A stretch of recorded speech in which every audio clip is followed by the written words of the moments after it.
Hello, beautiful human. Thanks for clicking on our conversation with TikTok star Axel Webber. He is known for living in the smallest apartment in New York City, and you've definitely seen him on TikTok. You've seen him on the internet, and I know you got questions. And I promise you, all those questions are going to be answered in today's conversation. I first got to know Axel. We went out to dinner 2 months ago. I told him about the person I'm in love with. He started bawling his eyes out. He's a really kind, empathetic guy, and I think you're really going to understand him and get to know him. And I promise you, the questions that have been burning inside, the things that you see of Axel that may make you angry or fall in love with him, all of those things are going to be covered. I promise. So please leave your honest feedback in the comment section below. Hit like on this video and subscribe, because that subscription is the only way we can keep going. And peep the new studio. It looks good, right? Thanks for being here and hanging out. I really appreciate you. Okay, here's Axel Webber.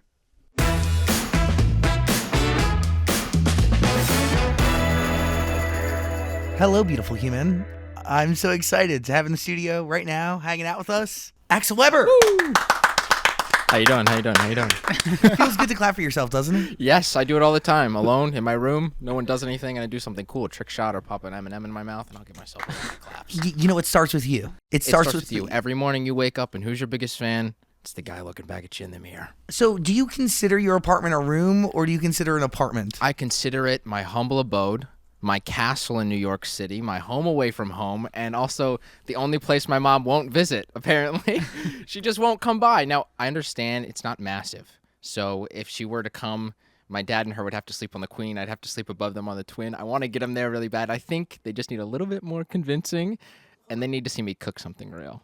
Okay. You were able to get your siblings to come and visit. Yes. And you all slept in the apartment. Fine. All of us. I had my sister, her now fiance. They're engaged. Mazel tov. Okay, yes, good on them. And I had my younger sister. So them two on the queen, my little sister and I on the twin mattress, but we all fit. Bumping elbows, trying to brush teeth and everything like that. I made them PB&Js. We had a fantastic time. It's enough room if you're willing to cram it. I don't think my mama is. Well, so is that the problem? Like, your parents won't visit because they don't want to cram in it, or do you why? I think it's just the space. Yeah. Listen, they're adult. They've got their own money. They can live a life of luxury if they want. You know, there's a hotel down the street for a couple $100 a night. Yeah. I think that's what they'll do. They still want to see their son. I just don't think they're willing to see the space he lives. What do your parents do in Cunningham, Georgia? Cumming, Georgia. That's the hometown. Yeah. Oh my God, have shirts. so sorry. It's Cumming. We have shirts. I love Cumming. That's our best-selling T-shirt. That's a slogan. It is. But what do your parents do there? My mom, she is a absolutely amazing woman. So for the first 20 years that I've known her, she's just been a mother. And then all of a sudden her kids grow up and she's like, I'm going to go back into the workforce. And so she works at a healthcare company. I don't know exactly what she does. It's like a little convoluted. She's like a managing director or something. She's empowering. She empowers people. She helps the business run. And then my father works with his buddy at a warehouse. Homeschooled though, you and your siblings, correct? Oh my gosh. The best time of my life. Do you mean that? Being homeschooled. I swear to God, there's nothing like built-in friends. Friends, they can come and go, right? Because you age and, people grow apart. Your family never leaves. So imagine being surrounded by your family from the age 4 to the age 10. Did I just get an audible? That sounds rough. Well, it was fun. Do you not like your family? No, I love my family, but I also like meeting new people. Okay. Public school's good for meeting new people. When did you go to public school? Did you ever? I did. I went to public school in 4th grade. Was that scary? It was frightening. For the first time, I got on the bus, I think, in 3rd grade, and I started crying immediately. I was like, I can't do it, Mom. I got to stay home. And so I did for another year. Really? And then she was like, okay. Go now. I'm sick of you. Be free.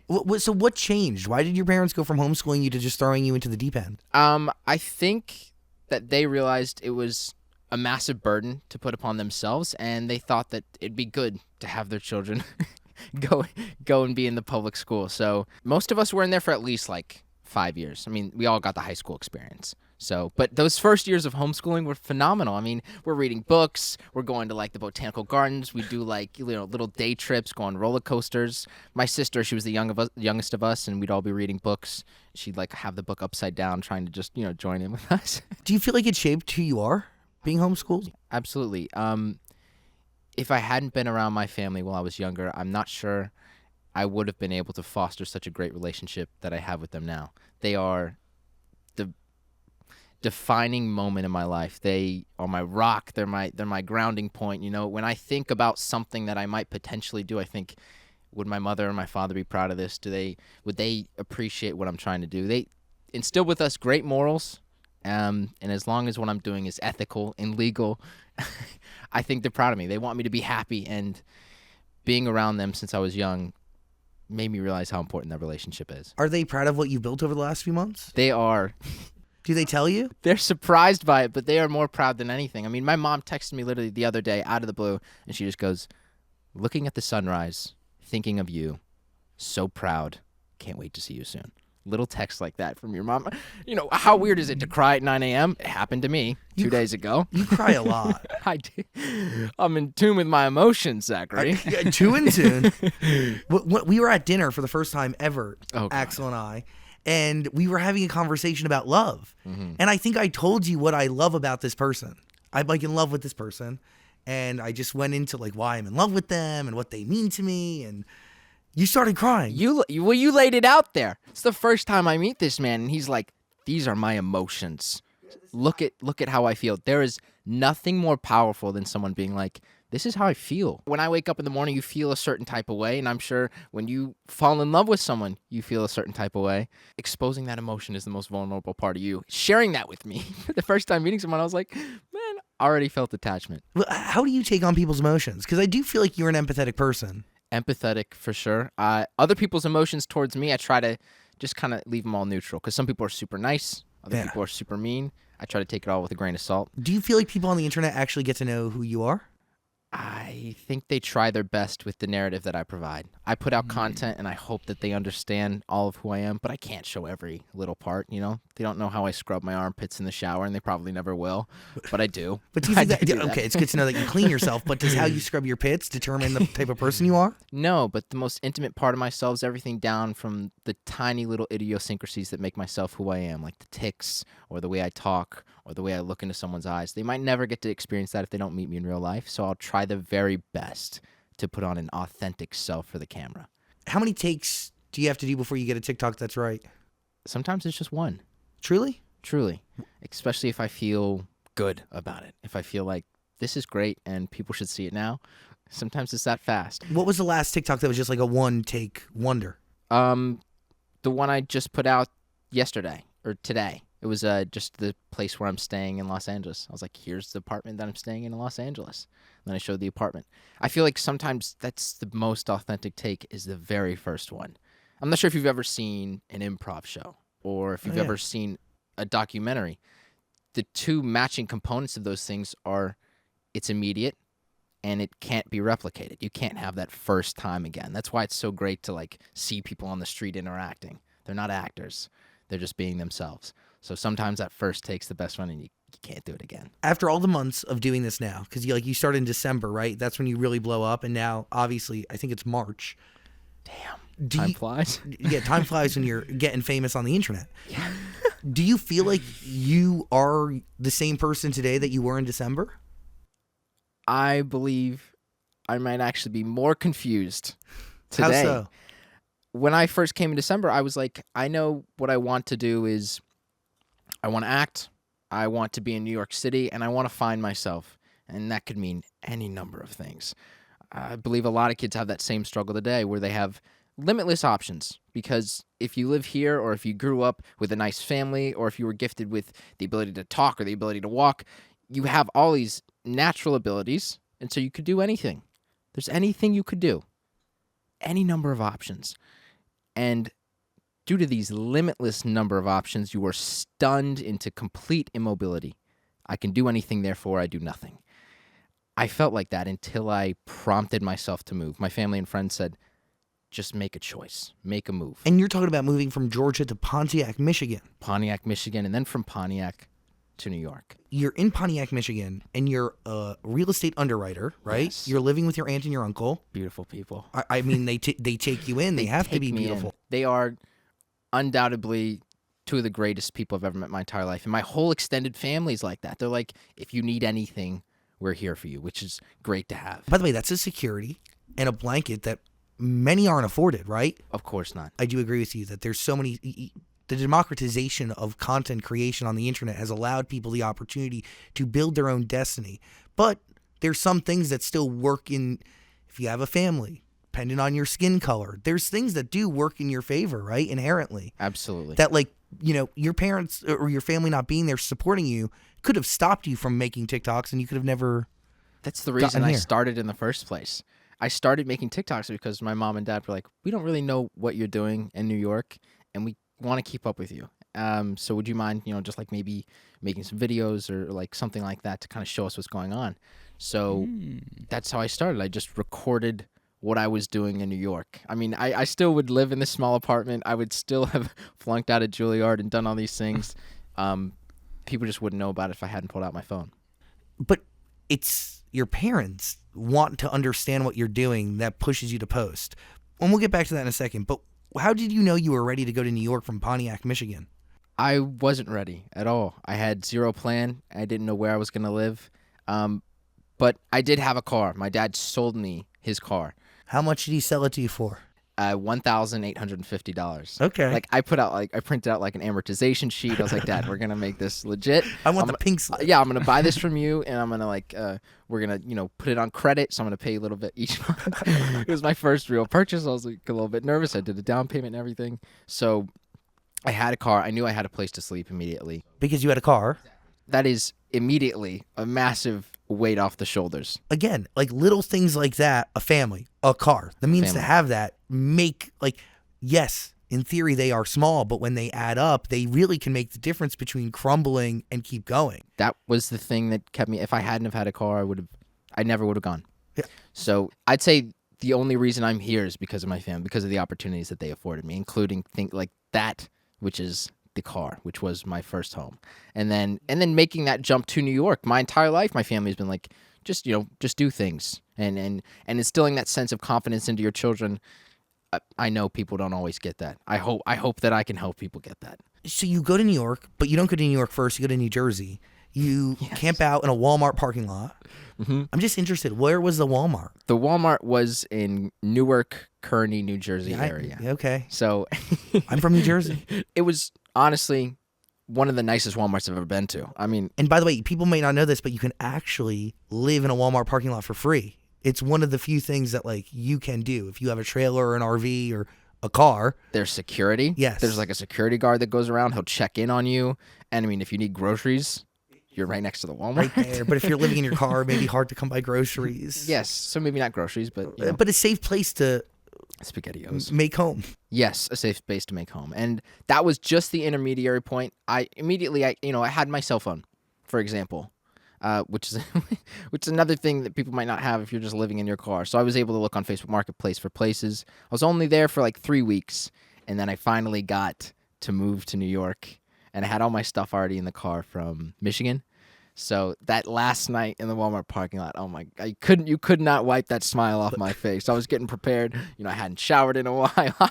I'm just thinking of like getting in a warm shower and getting in that place and driving up to New York. I had a theme song by Frank Sinatra playing. Dun, dun, dun, Of dun, course. dun, dun, dun, dun.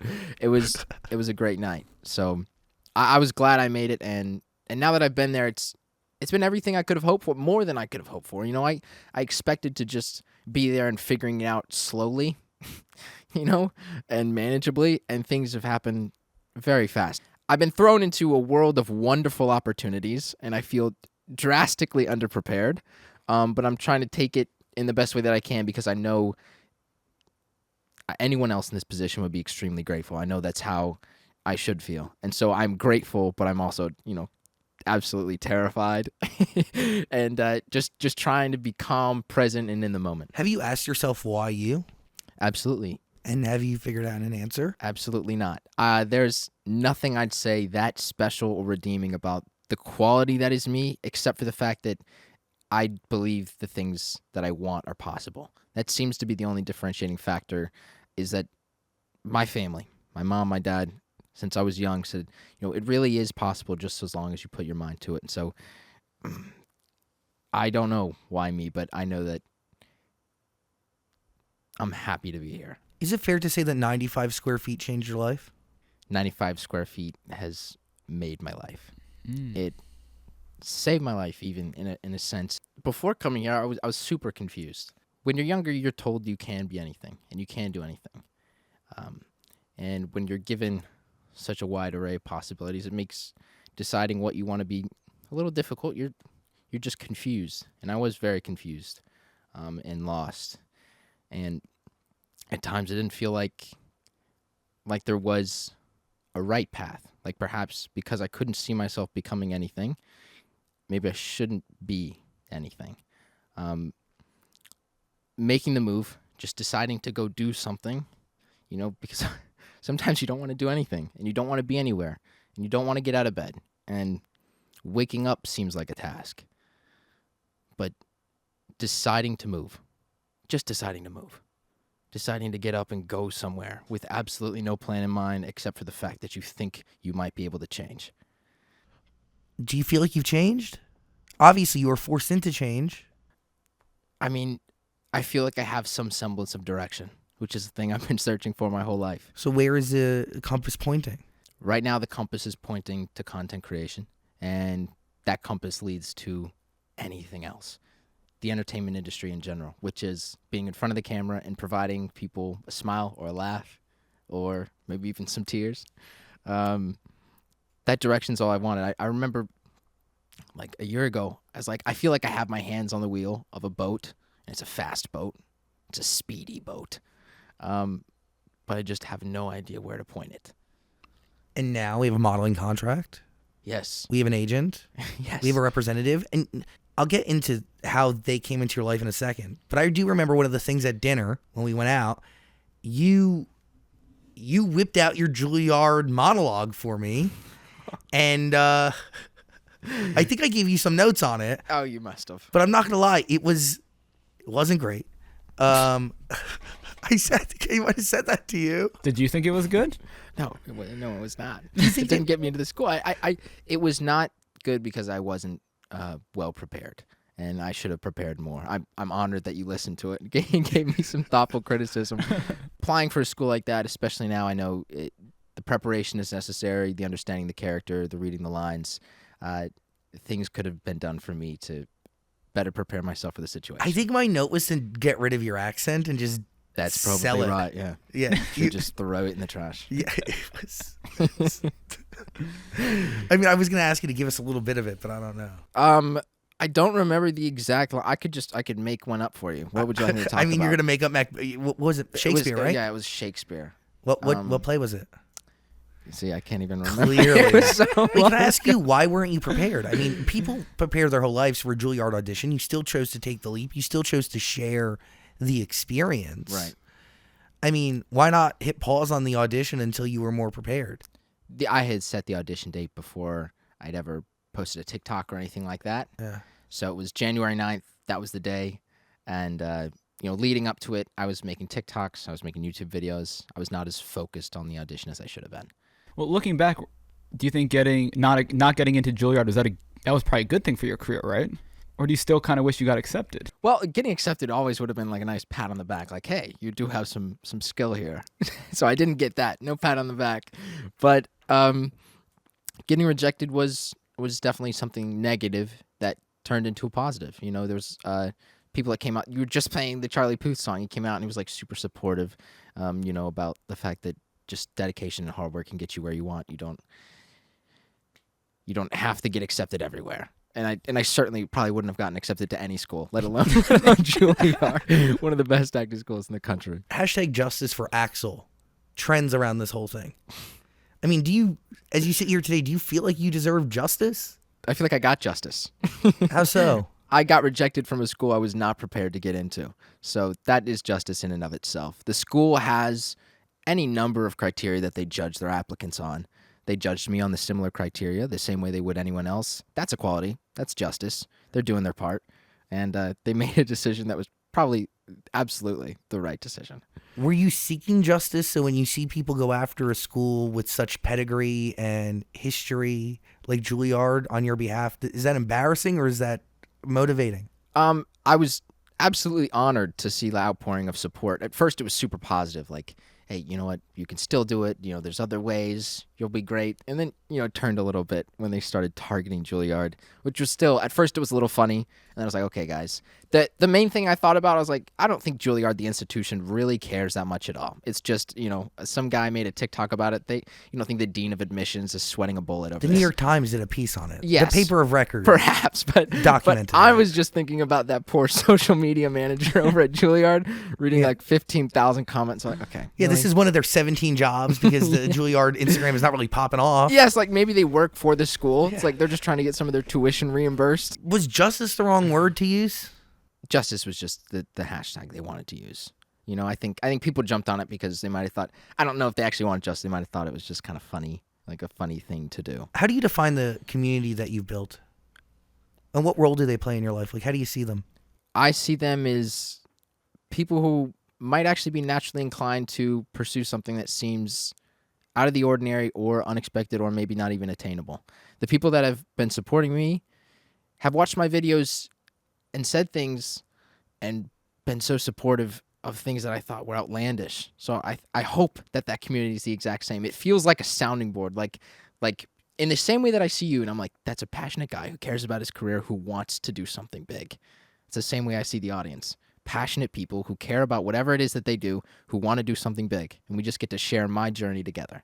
Do you feel like they carry too much of your burden in the bags that you have trailing behind you? If they carry any burden at all, I'd hope that they would get rid of it. I'll carry whatever burden comes. So far, I'm just honored that they're watching. There's studies done on the relationship you built with your audience as it relates to things like Juilliard. Like, your rejection felt like their rejection. You're one and the same. Have you seen those? I have not seen those. No. It's a whole thing. I'll send you some links. Okay. It's really fascinating. Okay. Really, to your point of like, it's a journey that you walk together. Is it wild to think that you're never alone, even when you feel the most alone? It's comforting, actually. Do you remember that in the moments where you feel alone, that you're not? Yes. Because it's easy to forget. There's still moments where I'm cooped up in my apartment, making a video, and I still feel very much alone. My family's in Georgia, and it's just me. But when I post a video, I get, comments, and sometimes I get to go out in the street, and people might recognize me or say something. And it does make the city of New York, which in and of itself can be a lonely place. It's full of people, but it's not like people just talking to each other all the time. Like, if someone starts talking to you on the streets of New York, it's probably because they want something, money, or it's a free comedy show, but you got to buy 2 drinks. But having the people there and knowing that they're there, it does make me feel like, I don't know, like people are following along. Is it polarizing when you walk the streets? Because the feedback on you is the most positive, but let's call it what it is. For every good, there is the opportunity for bad. Yes. And for every light, there is dark. And for every nice fan, there's also one who might scream F you in the streets. Do people actually scream that to you in the streets? It's only happened once. But most of the time... It's enough to traumatize you. Most of the time, it's all smiles, it's all waves. I walked past this group of girls like maybe 2 weeks ago. And they say, Axel, and I turn around. And I smile, because why not? I'm like, I give a wave. I'm mid-wave. I'm smiling like this, giving a hand. And they just go, fuck you! Scream it at the top of their lungs as I'm mid-smile. And I just nod. I'm like, okay. And keep walking with my head down. Why do you think they did that? I don't know. They might have just noticed me or thought it was funny. It could have been any number. They might think that, I got too much attention for getting rejected. They might think I'm an industry plant. Industry plant? Yes. Industry bush, industry tree. I'm just honored to be anywhere in the forest. Do you think that's a ridiculous accusation? I don't think it's ridiculous at all. I think, well, first of all, I'm honored that people think like everything happened so quickly. There's no way that it could have just been him. That feels like a compliment. Might be a little backhanded. Well, the reality is it is pretty much you. It is me. But I've gotten the opportunity to meet people like Diomi. Yeah, you have a manager behind you. Exactly. And now we've got the agent and it's still absolute. I'm just trying to get my footing. That's all. So I understand why people would say industry plant, because I'm showing the good parts.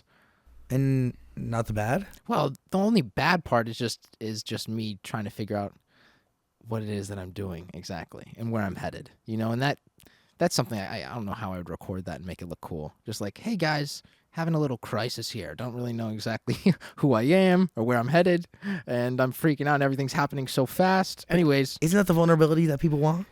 maybe it is. People also like smiles. Not the girl on the street. Not the girl on the street. She just doesn't like me as a person, and I can't fix that. Well, do you think it has something to do with this idea that you romanticize poverty? That's a possibility. I definitely have glamorized the way that I live, and the way that I live is a super low budget.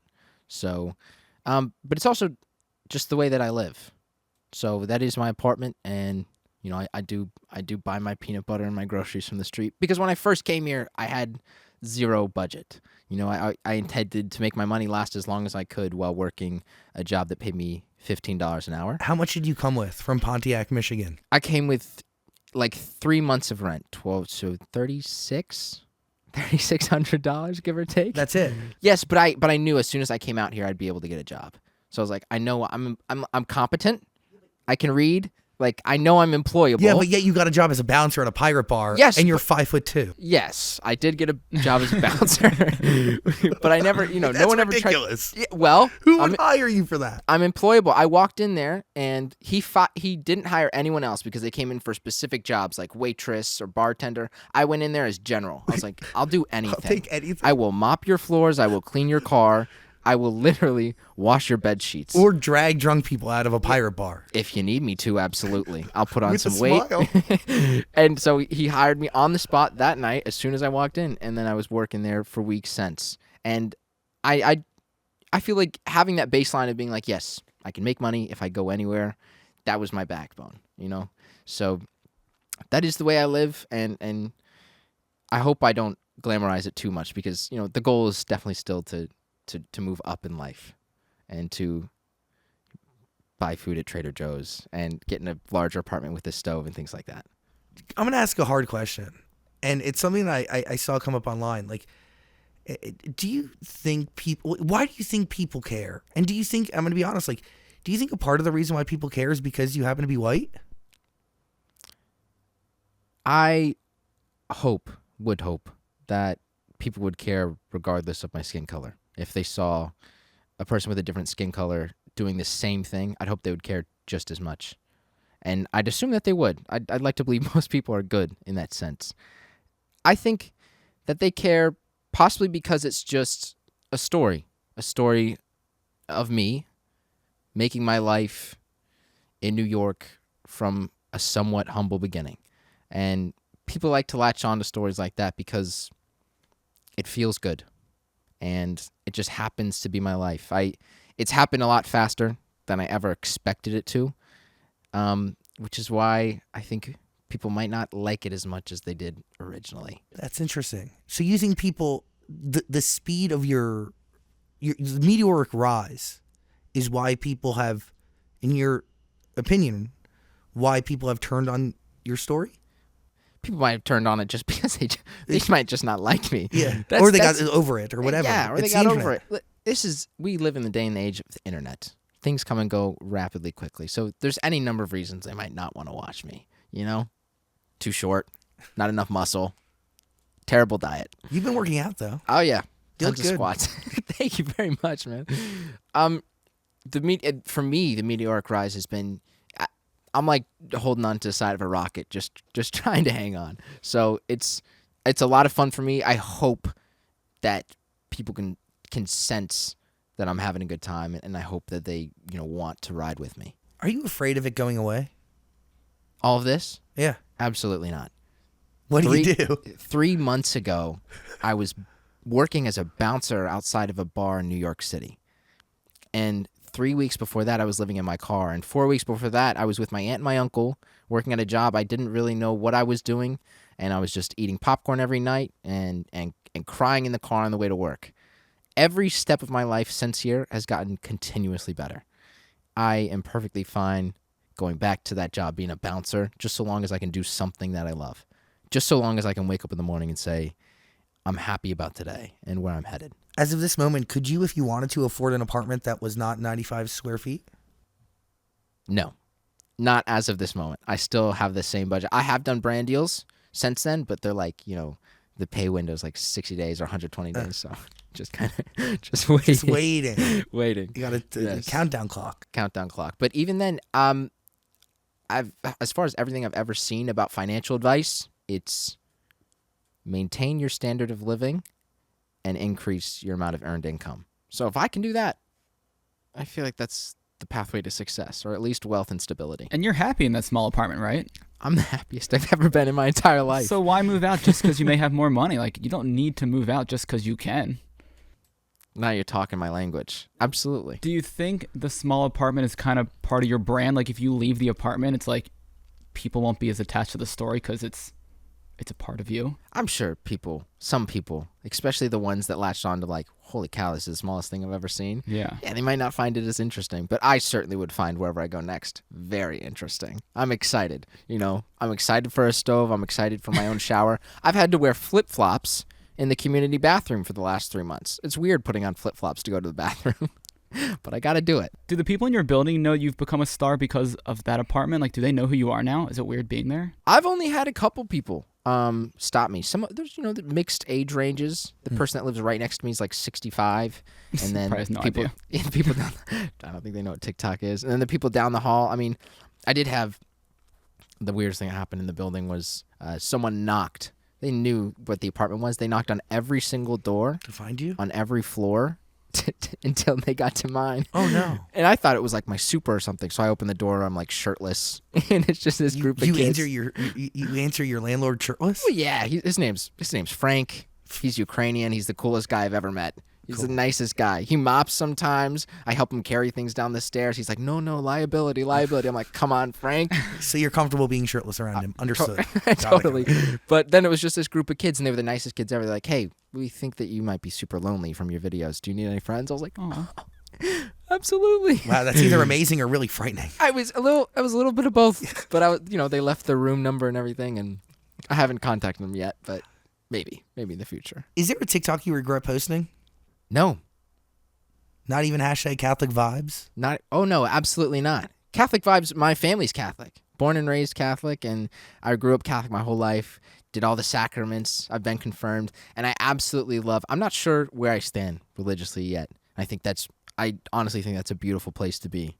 Oh, because yeah. if I was young and I was set in my ways, I think I'd be even more scared, I want to be open to everything. Well, and somebody who's understood and you've gone through the church, have you read the Bible? Yes, I've made it through Genesis, and then you start, slogging through the lineage, and it's like Job was the son of, and then you find out Abraham's 950 years old. I'm like, okay. You checked out. I tried my best, though, but I could get back into it. I think there's a lot of value in religion, and especially, my mom, she raised us with values that she learned in the Catholic Church. So, and I do love going to mass. Come on, the stained glass, and I there's agree. Gregorian chants. I love the food they serve. The food? Yeah, the Eucharist. The body of Christ. I don't know if I'd call that a full meal. I It's mean, not dude, when I was growing up, I was an altar boy, and I used to camp my little fat ass back in the church, and I'd eat all the Eucharists. Oh. I'd sit in the closet, I'd pop them like snacks. Extra holy. Yeah, you were dude. that day. I would do it often. The priest is like, yeah, we need the Eucharist. You're like, I ate a ton Can't. of Jesus. Question, like, does giving back, I mean, obviously, you grew up Catholic, and you see all the things that you've been afforded. Does the idea of giving back and paying it forward to others around you who may be going through similar situations ever enter your mind? Sure, absolutely. Ever since I was young, my parents made it a point to tithe 10%. That's a big thing in the Catholic Church, I'm sure you're aware. Yeah. Oh my God, they give 10% of their income. Look at them. They're real Catholic. I'm like, come on, guys. There's better things we could do. Yeah, they give deeper than the little basket they pass around. Yes. Yeah, I know. I'll throw in like some quarters. They made me bring $1 to church when I was younger. I was like, That's cute. it's my dollar. It's Jesus's now. Yes, I think especially the point I am now, I have an audience, so giving back, I haven't figured out exactly the best way to do it yet, but yes, certainly something that enters my mind. Why is Good Will Hunting your favorite movie? I'm glad you asked. I am glad you asked. Good Will Hunting, right? Are you going to sit us down for something? Okay. Picture this. Ben Affleck, Matt Damon, they're in Hollywood. They want to make a movie, right? They're out there acting, they're going to their auditions, but no one is hiring them. Oh, so you like the movie for the story of how it was made. I'm not even finished with the story. Go ahead.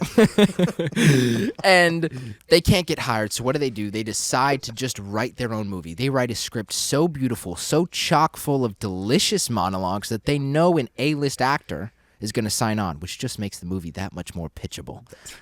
So they get Robin Williams to sign on as the therapist. They get Gus Van Sant to direct the movie. They just film the thing since they can't be in anyone else's films. Next thing you know, 2 years later, they're standing on stage at the Oscars for Best Original Screenplay.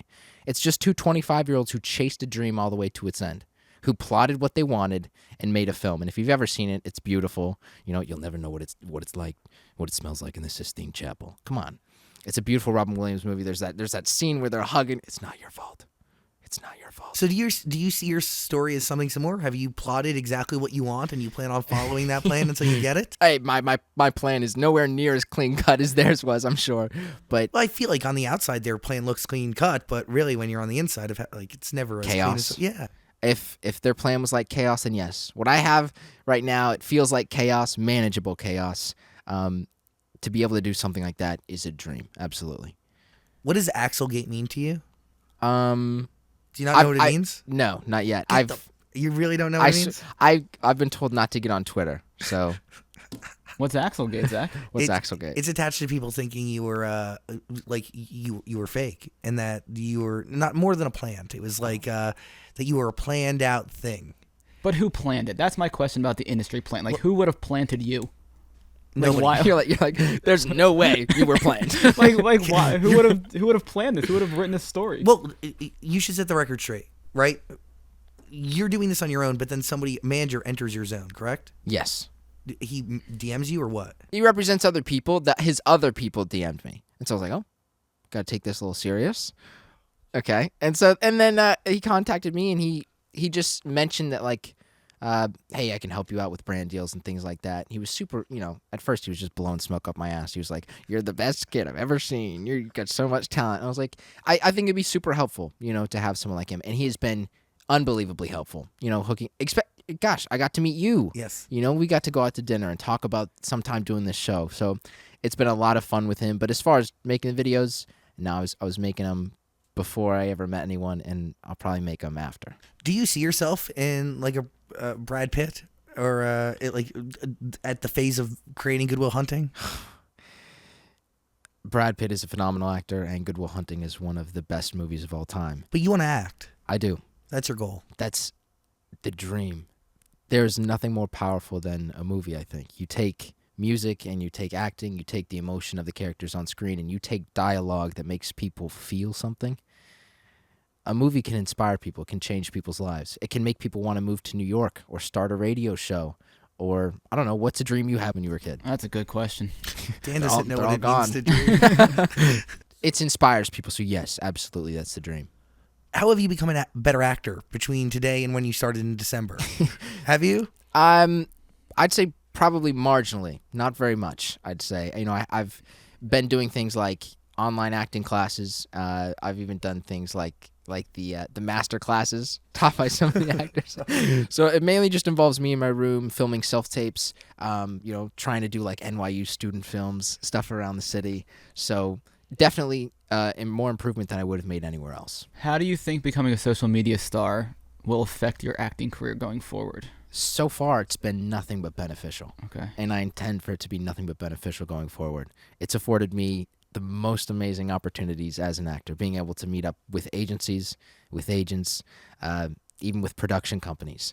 And in a way, doing the social media is like storytelling itself. So I'm learning a little bit about myself in front of the camera. It is just my camera right now, and someday it'll be someone else's. How do you define success today? I define success as cliche as it sounds, being happy. And I think I've found that. I've found some of that, and I'm finding more of it each day. As long as I can wake up in the morning and be excited about what's to come.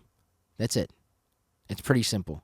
I mean, if I wake up in the morning and I have a feeling in my stomach like, damn, I'm excited about what I'm about to do. That's success. What's been the hardest part about this whole thing over the last few months and Not fame? seeing my family. That's it. Absolutely. Undoubtedly. listen, my entire life, I'm 22. My entire life, I've lived with my family. I've been literally 3 steps from my sister's bedroom, 5 steps from my other sister's bedroom. My parents are always sleeping downstairs. I mean, I've always been surrounded by them. Not having them right next to me has been tough, and it's a weird change. And part of me just wants to I'm going back to Georgia at the end of the month. It's the thing I'm most excited about. I've been thinking about it for months. My brother's about to have a kid, like might be popping her out right now. Seriously, That's she might be in labor. So I'm so excited. I get to be an uncle. Not having my family has been the hardest part, but they have been nothing but supportive. It's inspiring for them to be like, listen, we know you miss us, but you're in the right spot. There's absolutely nothing more profound than feeling that intangible hand pushing me forward. Yeah. And they're always there when you need them. Again, A text away. One of the many things that are afforded, family is a luxury sometimes. And I know that's really sad to say, and it's hard to wrap your mind around. But to have that hand behind you, I mean, not everybody has it. It's, As Dominic Toretto said in all of the Fast and Furious movies, family is everything. Wow. You just quoted what's his name? Vin Diesel. I thought his best movie was The Pacifier. Okay. Oh, do you know that movie? Yes, he's the babysitter, right? Yeah, Brittany Snow's in that movie. God, he's phenomenal. Classic. What is your dream role if you could pick one? Dream role? Matt Damon and Good Will Hunting. Of course. Just smart guy with a Boston accent. Yeah. Are you taking over for Tom Holland as Spider-Man? I need to stretch.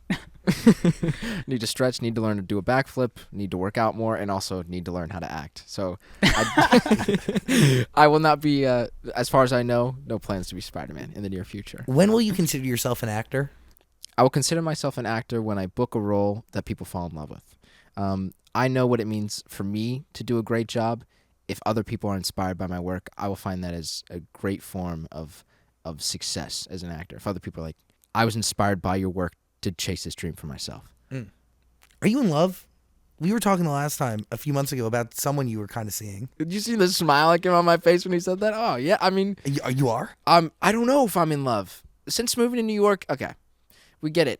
You moved to New York, you're lonely, AJ, all right? So I did download all the dating apps. I was like, I just need to go on dates. And Did most you of call them yourself AJ? AJ, yeah. Did you give yourself that nickname? No, my family did. Axel Joseph. Oh, that's cute. So Yeah, you so- don't go by Axel? Family calls me AJ.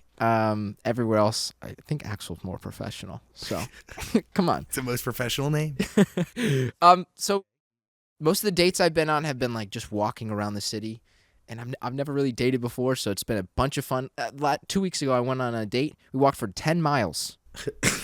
10 miles around the city, just walking and talking. That's ridiculous. It's ridiculous, but it's fun. As far as in love, I don't know.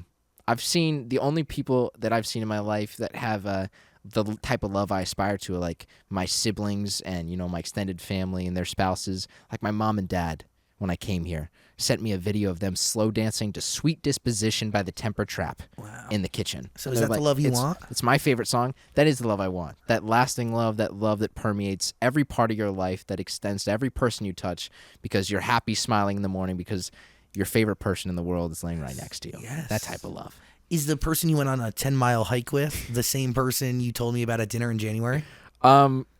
I think so. Wow. Probably. Wow. Yeah, I have met some people that I've continued to hang out with, and I've been blessed with really good friendship, from apps and from social media. A lot of good friendships that have come out of those two things. Do you bring this special person back to your apartment? I have brought people back to my apartment, yes, and they've come and checked it out and seen the place. Most of them are actually pretty. They're not surprised or thrown off, but they're like, "Oh, this is small. This is quaint." Has anybody spent the night? Yeah, my siblings. Anybody else? We're talking about the 10-miler. Declined to comment, but I have had my siblings come over, which is great. Somebody asked you if you were gay the other day, and your answer was interesting, wasn't it? What did I say? I think something on jury's still out. I got Jury's still Oh, out. yeah, you did a Q&A or something. For Dwayne Johnson only, I might have said that. I've only dated girls, so. Well, you'd be a great one for the team. So let's talk about this hype house thing. Was this ever real? Were you actually invited? Did they want you a part? Like, what's going on with that? But as far as the hype house, no. I'm not sure that there was ever an official invitation for me to join. That would be very cool. I'd be honored. I'm not sure if it's. No, you wouldn't. You don't want to be a part of that. All right. You're bigger Zach. than that. They live in a mansion. They make content. That seems like a little bit of fun. No? Could that not be more opposite of your brand? You're really going to go from a 95 square foot apartment to a mansion? We're thinking about brand now. Come on. Yes, I am. Thank you. Content houses aren't even cool anymore. Are you interested in management? Content houses aren't cool. What do you mean? What content houses are still relevant? None. Oh, the old people one. I love the elderly house. There's an elderly house? Oh, yeah. It's like a retirement home. And they I think the old people are there against their will. I can't tell you for sure. But like they're all like crammed into the house and they all make videos. And it's like, yes, funny, but also sad. Like that's somebody's grandparents. They're just like recording them wheeling themselves to brunch. It's really. There's a timeline on that. And the timeline is the end of their life. So, Jeez. Yeah, that's dark. Whoever invests in that house is like, yeah, we need a quick return. we gotta pump out content very fast. Yeah, I mean, we all can't be as young and as sprightly as you. 22 years old with the future ahead. Thank you. We've covered a lot here. We covered Catholic vibes. You've never regretted posting anything on TikTok? No, sir. That's really ever like nothing on the internet yet. No, I'm proud of everything I've posted so far. And Axelgate was tied to people thinking you were a liar, which does that hurt you to hear that like anybody would consider you a liar? Yeah. I understand that they only get to see me in the 2D. And I'd hope that if they ever meet me in person, they come up, we chat about whatever they'd like to chat about, and I think I'd be able to swing them. So really, just need to meet in person. Yes, I'm confident. That's a really awesome realization to have pretty early on. Is like they only know you for what they see on the phone, and that's only a micro look into who you are and your being. I don't blame them. There's not much to go on. You only get the videos. Has TikTok allowed you to learn new things about yourself, or maybe forget who you were? Ooh. I've learned that it's easy to create content if you just live your life. A lot of what people want to see is the day-to-day. They just want to see someone pursuing something actively. So I've learned that, you don't have to create content, just document. So what have you learned new about yourself? About myself? Since December. I suppose I've learned that I can survive on peanut butter. I've learned that I definitely miss my family more than I thought I would have. And I've learned that times like this, where they're tumultuous and you don't know what's going on, it's important to remind yourself that you're still very much a human, just a guy who lives in an apartment, and there's nothing that much different about myself. I still have to. I'm still showering in my flip flops, So I've learned that grounding myself is important. I want to talk about the peanut butter for a second. Weren't you accused of getting some street market shut down on like 14th Street because you posted your $1 peanut butter on TikTok? Yes. Yeah. I posted the news article after. The NYPD does like searches back and forth. Yeah. So they routinely shut it down, and then it opens back up the next day. So it was open the day after. And you got accused of getting it shut down for the day, though. Like that's what people were trying to accuse you of? I believe so. Oh, God. Whether Whether or not it was me, I'm not sure. It's entirely possible. I was pretty reckless, just recording everything. But that too is part of my life. And I will go back to the street market as soon as I go back to New York.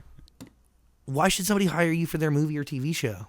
Make the pitch right now. Sure. Why should somebody cast Axel Webber? The pitch is pretty simple. The only thing I have to offer you is my work ethic. That's it.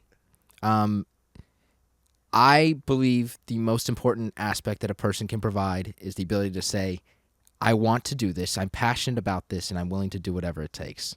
That's the thing that I have.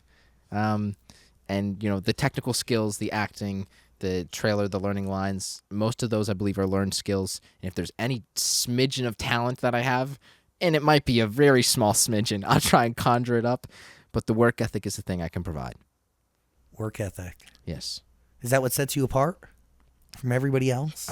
I believe that might be the only quality I possess. Yes, is work ethic. Your only redeeming quality is work ethic? Yep. No. But I'm proud to have that as like a badge of honor. I'm willing to scrub the floors. I'm willing to be a bartender. I'm willing to live in my car. I'm willing to eat $1 peanut butter until I can make more money to buy significant meals. And I'm definitely willing to do the best job on your movie set. I want to do this project. I think we need to do this project. Whatever this project is, you need to do it. And most importantly, I want to do this project with you. Are you? Well, you're talking to a fictional movie producer right now. Work ethic is a thing. I believe all of the greatest actors that I've ever seen, I think that's the quality that they possess. So I really believe that that's the thing I have in my back pocket. That's my little card. Boom. Addison Rae is an actress now. Is that inspiring to see? Absolutely, yes. She's got her Snapchat show. She's got that first movie that she did, which was funny, arguably. I saw people tearing it apart on TikTok. I was like, this is comical. She's all that? She's all that, yeah. Did you ever see it? I just saw the continuity errors that were so obvious. It's like, yeah, I saw it. Just the flaws. Yeah. Every mistake. Yeah, it's very inspiring. That's a great example of a digital creator who transitioned successfully to traditional media. And is that what you want? Absolutely. That's the driving force. But I know that this digital audience is the only reason I have traditional opportunities. Do you think the community you've cultivated is there to see you into that incredible sunset or onto those opportunities? I think that at the very least, my mother would buy a ticket. Sick.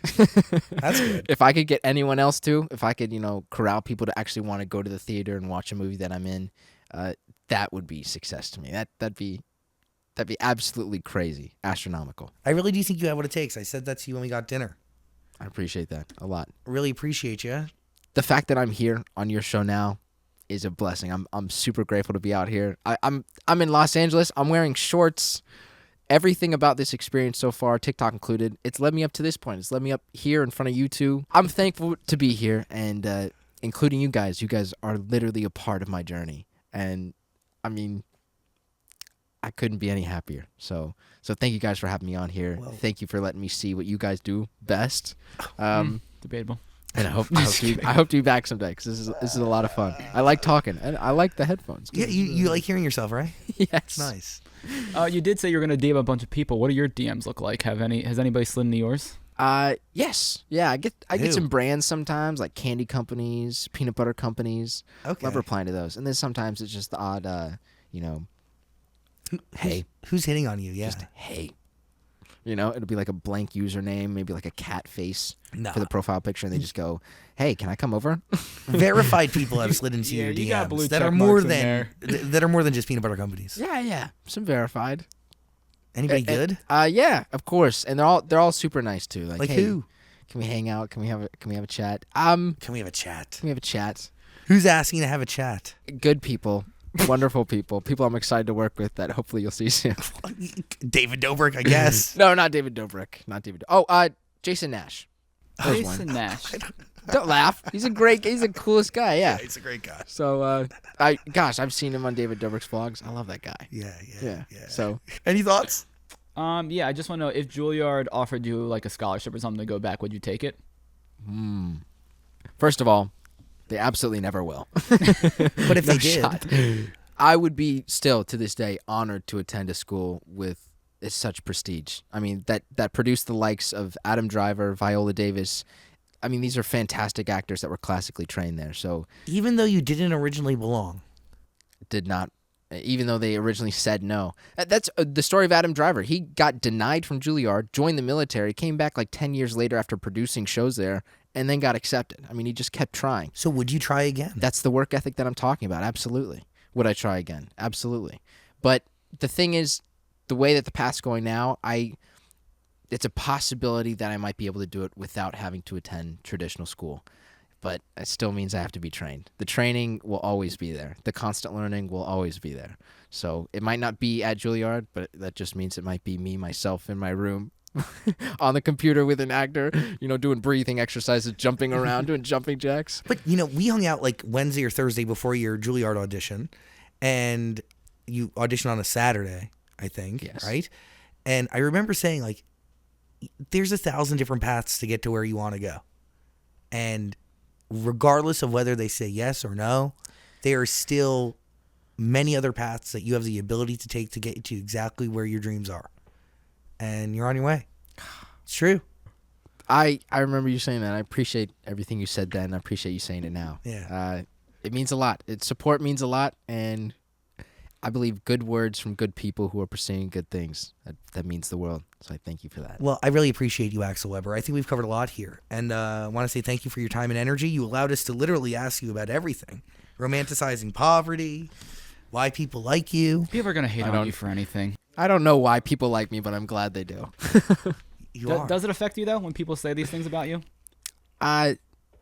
Listen, I the only way to look at it is some people are gonna like me and some people won't. And as long as I'm doing the right thing that feels good to me, that's really the only barometer I need. Hell yeah. And I do think when you're afforded the opportunity, you will give back to those who are in similar situations that you're in now. I do. I think you will pay it forward every step of the way. That's the goal. Axel Webber, everybody. Thanks for hanging out, man. Thanks for having me.